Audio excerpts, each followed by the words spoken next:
All right, guys, it is time to discuss the schedule release of Week 2 for Caps Gaming. I am No Sleeves 12, back with Scheckel from Entourage. What's going on, man? All right, so, man of many words. All right, so it is time to discuss Week 2, and it's going to be a lot more interesting than Week 1 was.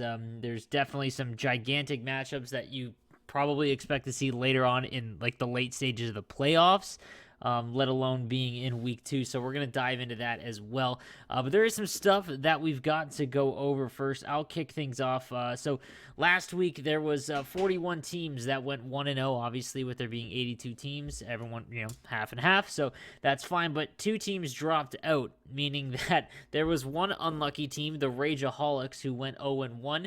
They're going to be taking on the fake montage moment led by our community manager, Clapperton, who went 1-0. So they are the unlucky team that has to play a 1-0 squad. But everyone else is going to now see the Swiss format where 0-1 teams will play 0-1 teams, where 1-0 teams will play 1-0 teams. And as we go on and further, you're going to see the tighter matchup. So it sucks for them.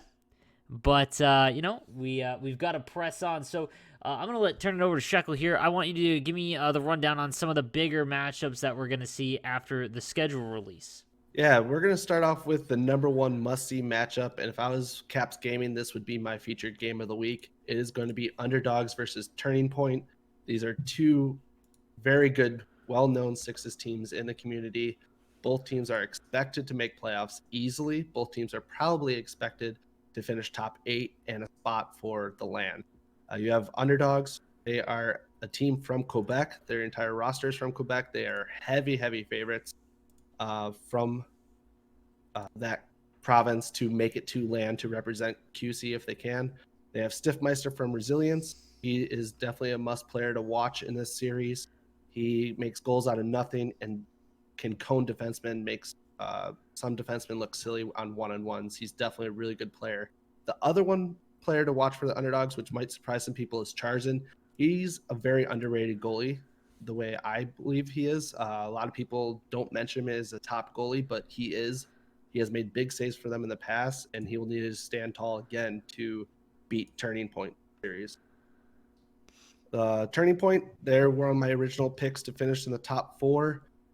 This is going to be a huge test for them. They're just getting back in the competitive scene as a team. They were off on different teams before, but they reunited for Caps Gaming. And Soilos, he's been playing some great hockey. I mentioned him before as well. He needs to play well against Underdogs here to win this series. Underdogs offense is very quick passing, and I believe Turning Point's defense, Dahlia and Lou, will have to be key players in stopping that if they want to take the 3. Fair enough, man. So give me who you think will win the best of 3 matchup and in how many games. I'm going to stick with my gut here and go with Turning Point 2-1. So I think it's going to go all 3. All right, well that's good. I mean, that's something that we should bring up, that there was only 5 matchups that went to the third game out of 41, which is insane when you think of the state of Sixes and whatnot. So, just kind of crazy that there's that many. So I think we're going to see a lot more go to that third game moving forward. So what's your next matchup to watch? Yeah, the next matchup to watch is going to be another big time game. It's going to be Hidden Potential versus Legacy. If you watch the Wingles YouTube video, he had them both listed as tier 1 teams. This should be another must watch if you're into Sixes, and probably a featured game if we didn't have Underdogs at Turning Point. Hidden Potential just revamped a little bit ago, a couple months ago. They rejoined and started playing ESHL, and they made a huge splash this past season. They swept back-to-back winners in BBB in the first round. And then in round 2, they ended up losing to the runners-up in 7. So they are definitely a team to look out for and are playing some really good hockey the past couple months. All right, and the next team is going to be Legacy. They had some big changeover on who's playing D. They lost Guan. PTP has moved up to forward. And they lost Scary Joey, also known as Trevor, as their center.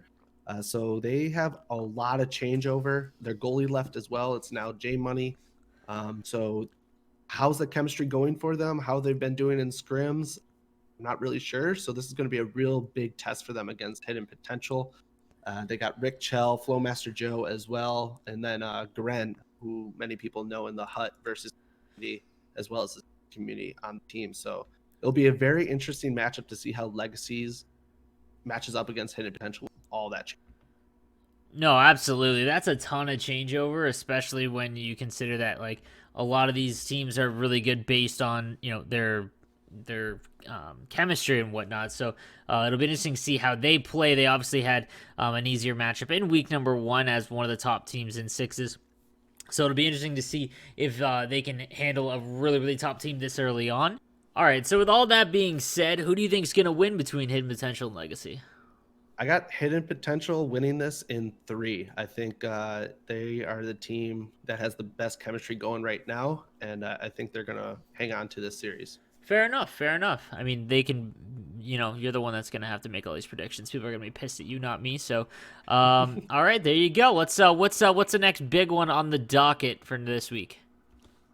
Next one is going to be Dahlia versus Gladiators.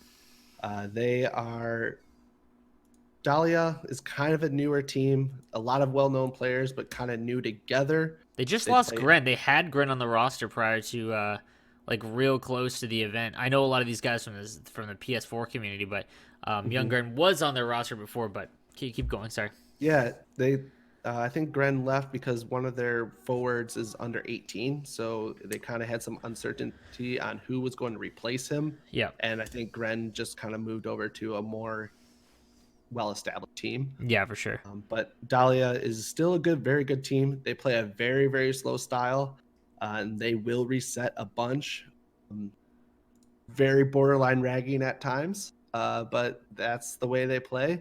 And if you go down 1, you're going to have a very, very difficult time coming back to try to win against them. And then Gladiators is also a well-known Quebec team. You have Fog and Reap are very good players, and they are going to be players that you need to look out for on the Gladiator team. And if they can perform well and break that trap that Dahlia is going to throw at them, Gladiators have a shot at winning. Definitely a lot of big names in this one. Like I know from like the PlayStation community, I know a lot of them. Like I know Nav. Some of these guys are West as well. They also have D-Rally from BBB, well, formerly from BBB when he won the LG ESHL with them, and he's going to be on his new team going into the Caps Gaming. So that'll be interesting to watch. And then Gladiators, like same thing. I know a ton of these guys from the PlayStation community, so it'll be interesting to see how far these guys go in comparison to how the normal Xbox guys do. So both definitely good teams to watch going forward. Who do you think is going to win this one? Got Dahlia in 2.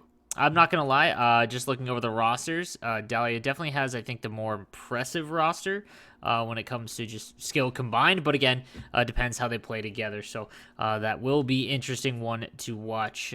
What's our next one, boss? Yeah, the next one's going to be Resilience versus the Forgotten.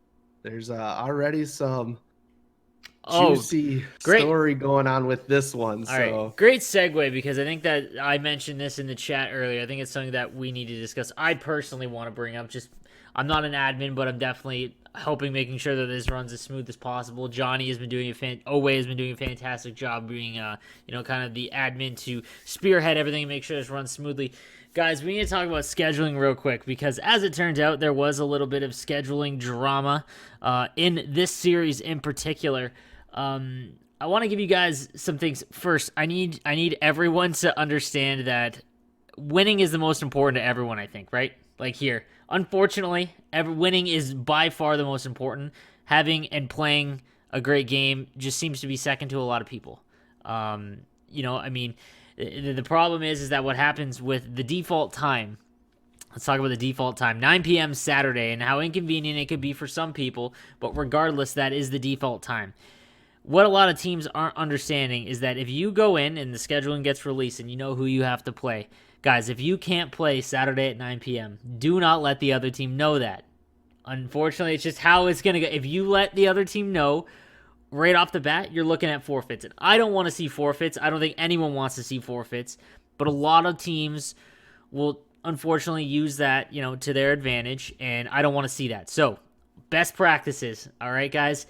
I can't wait to see how many people just don't talk. But if you cannot play on Saturday, go to the other team and say, hey, what times this weekend can you play?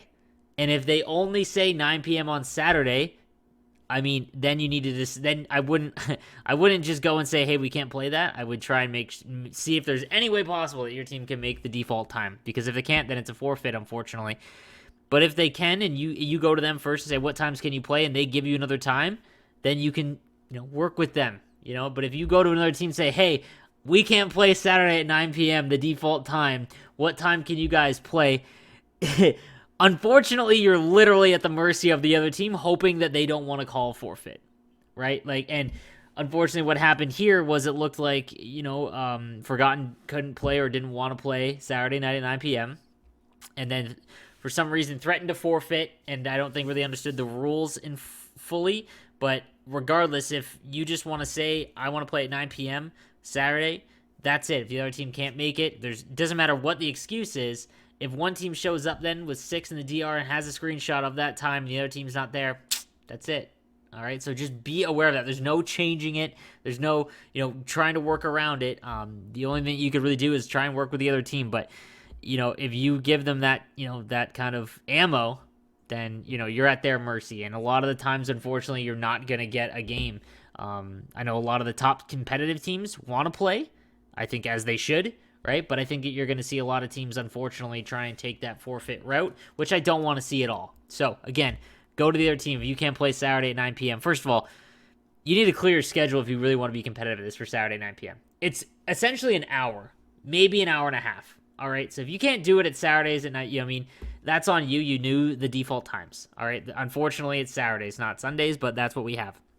But yeah, go to the other team and tell them, and do not tell them that you can't play at 9. Say, when can you play? And let them tell you when you can play.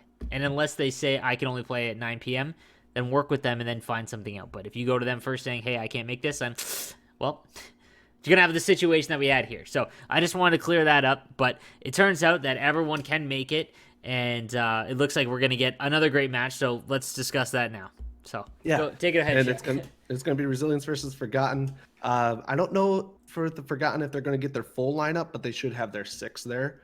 So should be good. They're mostly filled with 1v1 players that are very well known in the community through 1v1, whether that's versus or hut.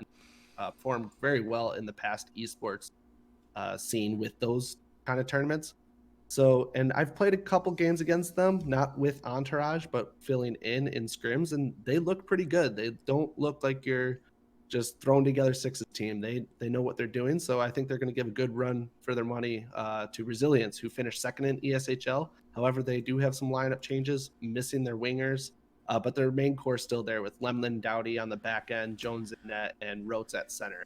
So this will be the first real test for Resilience to see how their new wingers are fitting in against a pretty good team in the Forgotten.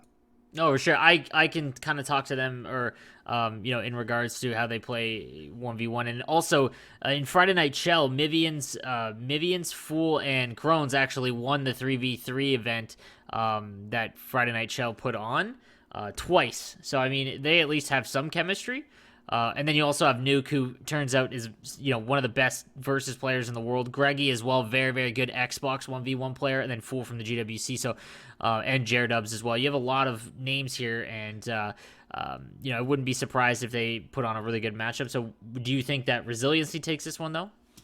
I still do think Resilience is going to take this one. This is the first real big test for Forgotten, and I just don't know if they're ready for it.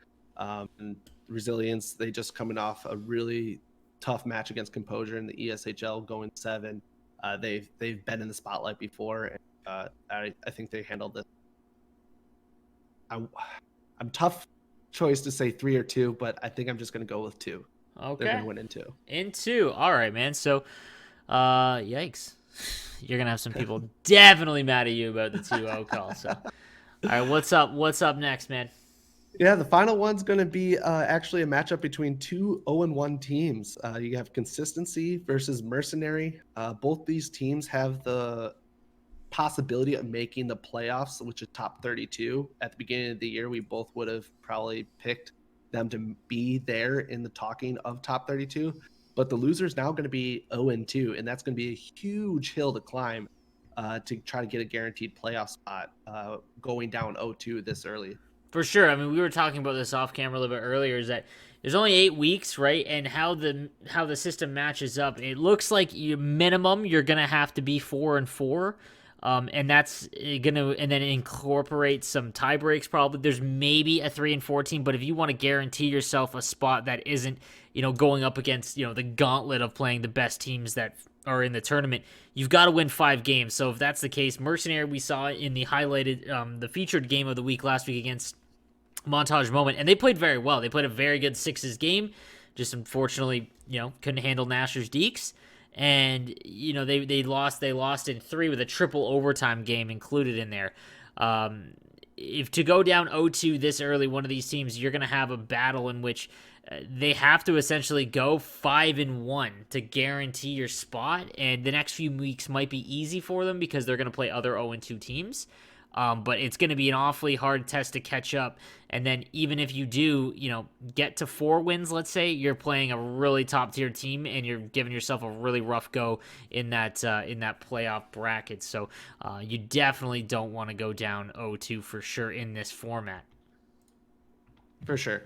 And I think this one's a tough one too. This one can go either way. If Seji's still on his high ping that he says he was on, it's going to be really hard for Mercenary, but hopefully he's back home, and I think Mercenary is going to pull this one out. All right, good to see. I want to see Mercenary. I mean, that's the great thing I said about the featured event and the sixes event as a whole is not only are you seeing the top versus players and whatnot, and that's fine, the guys that have been around the esports community and whatnot, but I had a blast watching Mercenary and just those names, I now know of them. Which I think is really cool, and what I think the featured games and things like that, and learning about all these other random teams to kind of guide, that's what this whole thing is going to be driven on, is finding a team that you want to watch and root for. If you're an outside competitor or outside perspective, if you're someone trying to just enjoy this event and you're not a sixth player, let's say, you've got to have a team that you have a vested interest in, and I think that's the good part of these featured games and whatnot. So I do low-key hope Mercenary does win because I'm a big fan now. So all right, man. So that is going to do it for the highlighted games for the schedule of week 2. I want to thank you, Scheckel, for doing this with me again. We are going to have, guys, we have gotten tons of DMs about having people on and stuff like that. And we just kind of threw this together to try and give you guys some sort of coverage for it.